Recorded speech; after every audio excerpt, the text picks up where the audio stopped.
விருச்சக ராசி அப்படின்னாலே பெரும்பாலான ஜோதிடர்களுக்கு குஷி ஆயிடும் சொல்றக்கு. ஏன் அப்படின்னா, கடவுளுக்கு பிடிச்ச ராசின்னு சொல்றது. ஏன்னா இவங்க இன்னசென்ட்டு. தனக்கு என்ன வரும் அப்படிங்கிறதே விருச்சகத்துக்கு தெரியாது. தான் யாருங்கிறத தேடல்லையே ஒரு பாதி காலம் போயிரும் அவங்களுக்கு. எனக்கு இதுதான் வரும். எனக்கு அந்த செல்ஃப் கான்ஃபிடன்ஸ் அப்படிங்கிற விஷயம் தான் விருச்சகத்துக்கு ரொம்ப ரொம்ப அவசியம். எல்லா ட்ராப்லயும் போய் ஒரு மனுஷன் சிக்கிறான் அப்படின்னா, தாராளமா நம்ம கரெக்ட்டா சொல்லிடலாம், நீங்க விருச்சிக ராசியா அப்படின்னு. எல்லாமே அந்த கோல்டு டிகர் கத தான்.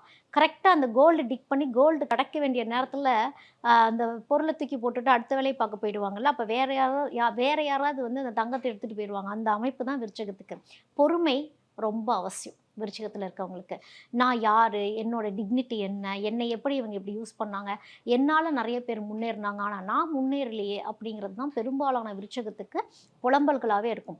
கிராண்ட் ராயல் டூர்ஸோட டிராவல் பண்ணுங்க. இடங்களும் புதுசு, நினைவுகளும் புதுசு.